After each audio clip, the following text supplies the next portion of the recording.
कळंब येथे हत्या झालेल्या जी महिला आहे त्या महिलेच्या संदर्भामध्ये संतोष देशमुख यांच्या हत्येचा काही संबंध आहे का? जर असेल तर तो कसून चौकशी करा आणि त्याचा शोध घ्या, अशी मागणी जी आहे ती कळंबमध्ये मराठा बांधवांनी पोलीस स्टेशनला निवेदन देऊन केली। आता मराठा बांधव आपल्याबरोबर आहेत। मला सांगा काय मागणी केली आहे तुम्ही? ह्या महिलेच्या हत्येचा तपास कसून व्हावा, तिचा आणि संतोष देशमुख हत्येचा काही संबंध आहे का याची चौकशी करावी। कारण ही महिलासुद्धा बीड जिल्ह्यातली आहे, मारेकरी बीड जिल्ह्यातली आहेत। आजची जी घटना आहे याच्या अगोदर संतोष अण्णाचा खून झाला त्यावेळेस एक चर्चा अशी होती की कळंबला एक वाल्मिक कराडची बायको आहे, कळंबला एक वाल्मिक कराडची बायको आहे। त्या महिलेचा हिचा संबंध आहे का काही? का ती महिला अजून का हुडकली नाही? ही महिला काय करीत होती कळंबमध्ये? ही राहून इथं काय करीत होती? एकटी राहत होती म्हणते। ही पोलीस यंत्रणा ती एक महिला बच्चलीत समजा वेश्या व्यवसाय काय करून असा करून तपास ती महिला व्यवस्थित वागत नव्हती, ह्याच्यावर जर तपास स्टॉप करीत असली तर नुसत्या तिला ह्याच्यामध्ये तिचा मर्डर केला आहे का त्यांच्या अनैतिक संबंधामध्ये, का त्याला कारण दुसरं काही आहे? ती हे तर कुठं प्रकरणाशी जोडलेली होती, ह्याचा सखोल चौकशी करावा यासाठी निवेदन। तुम्हाला वाटतं का तुम्हाला वाटतं का ह्या प्रकरणाचा काही देशमुख प्रकरणाशी संबंध असेल? सदरील घटनेत जी महिला आहे ती महिलेचं नाव याच्या अगोदर संतोष देशमुख हत्या प्रकरणामध्ये आलेलं होतं आणि ही महिला मूळ बीड जिल्ह्यातलीच आहे। या महिलेचे मारेकरी ही बीड जिल्ह्यातलेच आहेत। आमचं मत असं आहे की सुदर्शन घुले असतील, वाल्मिक कराड असेल आणि विष्णू चाटे असतील, यांचं आणि या महिलेचे काही संबंध होते का यापूर्वी, संतोष देशमुखांच्या हत्येच्या पूर्वी?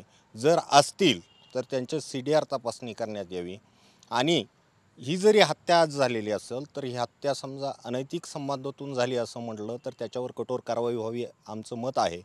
परंतु याच्या मागं कुणाचा मास्टर माइंड आहे का याच्या मागं? कारण ही कळंब ही चळवळीची भूमी आहे। इथं संतोष अण्णा देशमुख हत्या प्रकरणामध्ये अनेक आंदोलनं उभी राहिली आणि त्याचं फलित म्हणजे आज आरोपी अटक आहेत। त्या आरोपींचं आणि आत्ताच्या या महिलेचं काही जर कनेक्शन असेल आणि याच्या मागचा जर कोण सूत्रधार असेल तर त्यालाही अटक करण्यात यावी, त्यालाही शिक्षा व्हावी, याच्यासाठी आज आम्ही पोलीस स्टेशनला निवेदन दिलेलं आहे।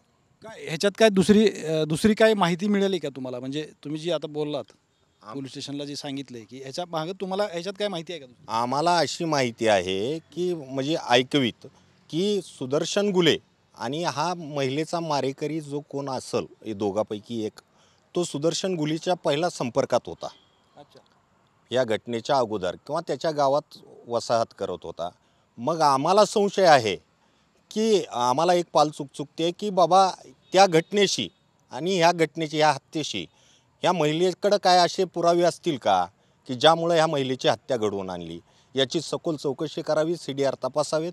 आम्ही तसं निवेदन दिलं असताना पोलीस स्टेशनला आम्हाला असं सांगितलं आहे की जी समजा तिकडं CID तपास यंत्रणा करत आहेत त्यांच्याकडं हा पत्रव्यवहार करा, आमच्याकडला इथल्या खुनाचा तपास आहे, पण इथल्या खुनाचा तपास करत असताना तुम्ही अनैतिक संबंधातून घटना घडली असं दाखवून ते प्रकरण तिथं स्टॉप होईल याच्यासाठी आज आम्ही निवेदन। पोलीस तर 2 दिवस झालं सांगतात आपल्याला की ह्या प्रकरणाचा आणि त्या प्रकरणाचा काही संबंध नाही आहे आणि परत तुम्ही निवेदन दिलं।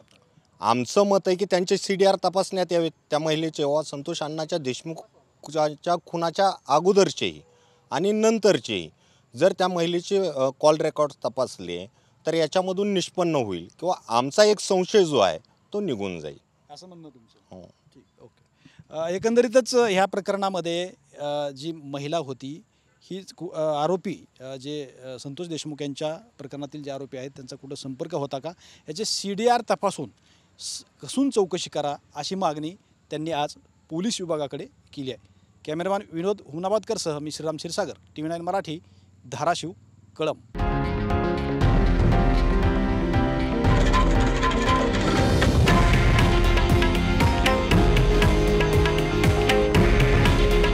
हे आहे देशातील नंबर 1 न्यूज नेटवर्क आणि आपण पाहत आहात TV9 मराठी। काळजी तुमची, हित महाराष्ट्राचं।